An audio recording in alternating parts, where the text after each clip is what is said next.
It's 7:15. On to this now. The devil is in the details. That's what any good lawyer will tell you. So President Ramaphosa has appointed another commission of inquiry, this time looking into alleged deep rot within law enforcement. Experts say whether the Madlanga probe gets to the nub of the issues and how quickly will depend on the terms of reference. Those were published by the president yesterday. So will it be a whitewash? And even if it does get to the bottom of the issues and makes, say, bold recommendations, will it be ignored? Is there a chance that this report will only end up on the desk of the next president?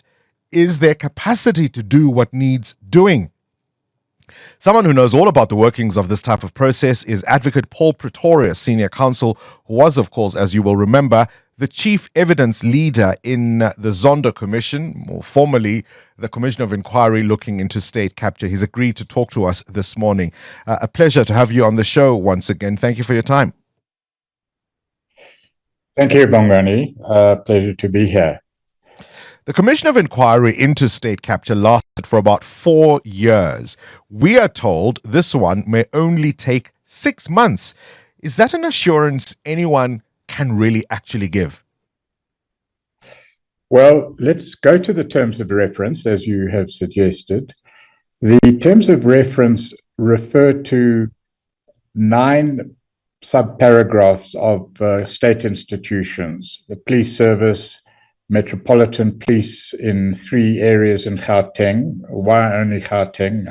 I suppose that will be answered in due course. The National Prosecuting Authority, the State Security Agency, any member of the Judiciary, Magistracy, Courts Administration, Department of Correctional Service, and any other institutions and organs of state within the criminal justice system. Now, that is a huge range of state institutions which must now be examined in detail by the commission. But what is interesting is that there's an introductory paragraph, and that introductory paragraph says that the commission must investigate whether criminal syndicates, including but not limited to drug cartels, have infiltrated or exerted undue influence over.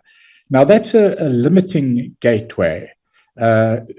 Read literally, the commission can only investigate the undue influence of criminal syndicates over these particular institutions. But the problem is, and this we learnt in the Zondo Commission, the problem is that unless you examine corruption in its totality, in each instance, only then will you find out whether there's been undue influence. Now, I'm sure this dichotomy will be dealt with appropriately by the Commission.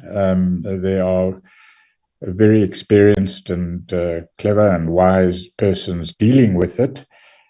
But to me, that really is the problem. All corruption must be fully investigated before you can find out whether they're criminal syndicates, not the other way around. Yeah. You don't know that there's undue influence and then examine only that. So that is a problem. And 6 months, the job is too vast, particularly if you look further down the list of issues to be dealt with in the terms of reference.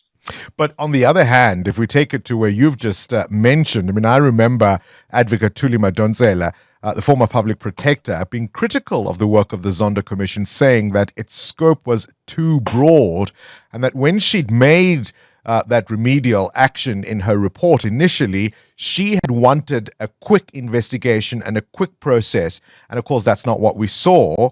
Aren't we running the same risk here? Well, it's not a risk. It's a necessary route to follow, because what the Zondo Commission uncovered was a vast amount of corrupt activity across, for example, all these state-owned entities and elsewhere too, which had to be examined in detail. A good example is Tembisa Hospital. There have been investigations covering years, quite inadequate, it appears from reports, but nevertheless, vast investigations, and ringleaders still haven't been uncovered or dealt with. Quite why? Perhaps the Commission can look at that. But the point is that vast amounts of investigation are needed in respect of each single act of corruption in order to find out who influenced, how that influence occurred, and what effect it had. But the thing is, the public are fatigued after a number of commissions, especially when the dirty laundry is aired, but little seems to be done about it. I mean, you have been quoted as saying that, you know, to ask the NPA to go after the state capture culprits is rather like entering a VW Beetle in a Formula One race.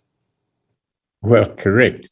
But, you know, the vast amount of corruption, its tentacles spreading into senior parts of the public administration and government is a serious concern for the country. The country is on the edge.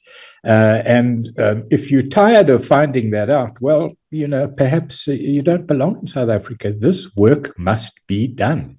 And that's the beginning and the end of it all. However tired we are of reading about it, listening to it, and having to deal with it. I take your point about the implementation of findings of the Commission. And that is something actually that is covered by one of the terms of reference, where one of the terms of reference, and this is very interesting, the Commission must investigate the role of any member of the National Executive responsible for criminal justice, whether they were complicit, aided and abetted, or participated in the acts listed in paragraphs 1 to 3 above, or did so by omission. Now, there is a strong argument that the state and all its institutions have actually failed, and that's the point you're raising, have actually failed to deal properly, adequately, and timeously with the recommendations of the Zondo Commission, other commissions, as well as with criminal justice. That's there, and that can be examined. And it's arguable that even Cabinet bears responsibility for the failure of crime intelligence, for the inaction of the SSA and all the rest. How disheartening has it been for you that many of the Zondo Commission, well, at least that even the perception is there, that the Zondo Commission did not reverse state capture, that it's still continuing, perhaps less brazenly, and now with different players, but it's still there? Well, Zondo Commission did one important thing, and that was highlighted in an article published in News 24 by Karen Morn, that it changed the attitude of the South African populace towards the South African systems and what was really going on in our country with regard to corruption and state capture. So that was a big plus. The implementation has been a problem, and that has been articulated clearly by Chief Justice Zondo and others. It is frustrating, but there's progress. We've got to go through the pain. This is a process we have to go through. It's distressing to see what is happening in this country. It really is. It's distressing to see the lack of urgency with which the NACAC recommendations have actually not been presented, publicized, or dealt with. Those are all distressing. It's distressing to see that there's a need for yet another commission of inquiry. But in a sense that is progress. We are examining it, and hopefully, ultimately, the electorate will have its say.